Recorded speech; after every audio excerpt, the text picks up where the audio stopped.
Terima kasih. Selamat sore Bapak dan Ibu sekalian. Rahayu.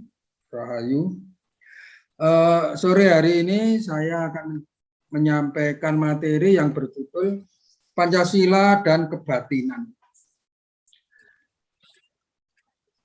Ya. Lanjut, Pak. Nah, orientasi Pancasila itu bertumpu pada budaya bangsa. Yang pertanyaannya, apa sih yang dimaksud dengan bertumpu pada budaya bangsa? Ternyata Pancasila itu merupakan hasil refleksi yang mendalam dari beberapa pilihan nilai-nilai kehidupan yang tepat di seluruh bangsa Indonesia ini, dan akhirnya menjadi pandangan hidup bangsa kita yang disebut dengan Pancasila. Lanjut, Pak. Nah, ini kami sampaikan mengenai apa sih yang dimaksud dengan kebudayaan di sini. Nah, itu kami sitir dari pendapat Puspowardoyo yang mengatakan bahwa kebudayaan itu hasil kegiatan manusia untuk mengembangkan dirinya. Jadi untuk mengembangkan dirinya, dan yang kedua untuk mengolah alam agar mempunyai mutu yang lebih baik untuk kehidupan kita yang ada di Indonesia ini.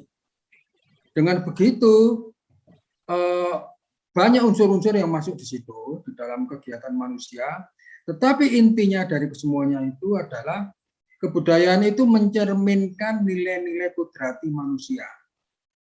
Dan nilai-nilai kodrati manusia ini, di alam ini, di luar dirinya, disajikan dalam bentuk-bentuk yang konkret.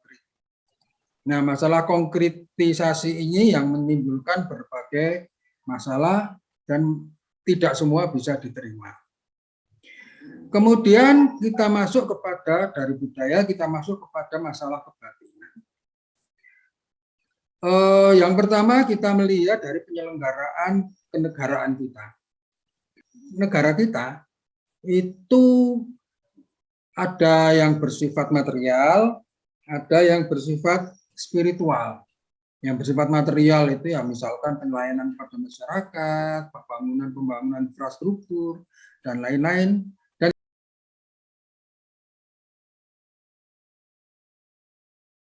yang spiritual itu bentuknya adalah hubungannya dengan moral bangsa. Nah, moral itu terletak di dalam hukum yang berhubungan dengan Tuhan. Jadi menyangkut hubungan manusia dengan Tuhan, karena bagaimanapun juga moral itu tetap sifatnya normatif, karena dasarnya itu ya dari Tuhan. Nah, di sini terkait dengan sila ketuhanan yang Maha Esa, yang merupakan wadah dari hubungan manusia dengan Tuhan dan hubungan negara dengan Tuhan.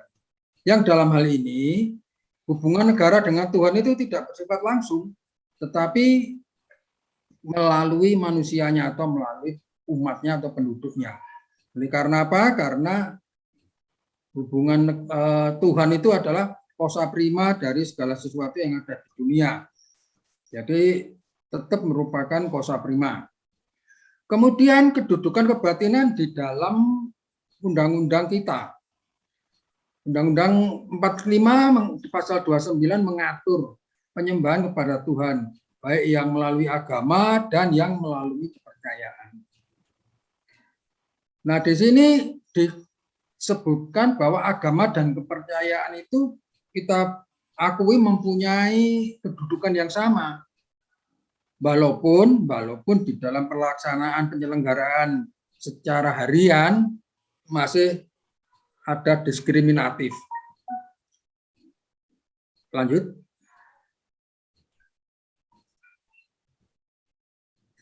Nah, ini yang perlu kami sampaikan. Kebatinan adalah bagian dari budaya spiritual. Mungkin Bapak Ibu banyak yang nggak kenal yang disebut budaya spiritual itu apa. Atau berapa sih? Yang saya ketahui budaya itu dibagi berapa. Dan menurut saya itu dibagi 4. Yang salah satunya adalah budaya spiritual. Budaya spiritual itu budaya yang berhubungan dengan langsung dengan Tuhan. Nah, kebatinan itu menurut Daryatmo, kebatinan merupakan dimensi hidup manusia yang berpengaruh terhadap seluruh hidupnya. Jadi kebatinan itu merupakan dimensi hidup yang mempengaruhi dan yang menentukan malah dari seluruh hidupnya, terutama dalam hal pengambilan sikap hidup, pemilihan nilai-nilai sistem yang dipilih, kemudian keutamaan-keutamaan yang akan dikembangkan, dan sebagainya. Dengan demikian, kebatinan itu menitik beratkan kepada kehadiran Tuhan. Ada yang mengatakan bahwa kalau agama yang terutama yang berkaitan dengan norma-norma agama atau aturan-aturan agama, mereka lebih cenderung kepada membuktikan bahwa Tuhan itu ada. Tetapi kalau kebatinan itu menitik beratkan kepada merasakan kehadiran Tuhan. Nah, di sini setiap kebatinan memang mempunyai cara yang beda-beda, tetapi intinya adalah menghadirkan Tuhan di dalam diri kita. Nah, pelaksanaan untuk kebatinan di Jawa itu pada umumnya pelaksanaannya dengan ngelmu, bukan ilmu tetapi ngelmu. Ngelmu itu mencari Tuhan, mendekatkan diri dengan Tuhan, bukan melalui pola pikir atau berpikir atau filsafat, tetapi melalui rasa. Rasa inilah yang menyebabkan kebatinan itu bisa jauh lebih luas dibanding kalau kita berpikir. Karena dengan ilmu yang hasil dari rasa itu sifatnya hidup. Sifatnya hidup itu dalam arti walaupun tidak belajar, tetapi tetap berkembang. Baiklah dengan ilmu. Ilmu itu kalau nggak ditambah pengetahuannya ya berhenti di situ. Tapi kalau ilmu akan bergerak sendiri. Di samping itu, ilmu itu tidak perlu guru, tidak perlu murid, tidak perlu buku, karena buku dan guru itu berasal dari Tuhan sendiri yang dijadikan guru di dalam hatinya, dan juga alam sekitar itu menjadi bukunya, termasuk gurunya. Karena yang diperlukan itu bukan apa itu, misalkan apa itu kerahiman Tuhan, apa itu cinta kasih Tuhan, tetapi yang kita cari di sini adalah di mana kuasa Tuhan, di mana kerahiman Tuhan, di mana kasih Tuhan itu. Itu yang diutamakan di dalam kebatinan. Next, lanjut. Nah, ada tahapan di dalam kebatinan. Yang pertama itu hidup kebatinan menyangkut penyucian diri. Penyucian diri itu dari kata suci ya, bukan dari kata cuci, tetapi suci. Jadi kita mensucikan diri. Dalam bahasa Indonesia yang benar akan menjadi penyucian diri dan penyempurnaan diri. Syarat utama untuk supaya kita bisa menjadi orang yang suci di sini adalah kita melepaskan segala sesuatu yang berkaitan dengan keduniawian. Kemudian kita beriman, dalam hal ini beriman itu terutama adalah berserah diri. Karena kita menganggap diri kita itu, kita ini bukan apa-apa dan bukan siapa-siapa. Tetapi Tuhan itulah segala-galanya. Dengan begitu kita menyatakan diri, kedudukan kita ini adalah hamba di hadapan Tuhan. Dengan demikian, segala kegiatan yang berkaitan dengan kebatinan itu kita rangkum di dalam suatu istilah yang disebut perjalanan rohani atau perjalanan batin. Next. Lanjut.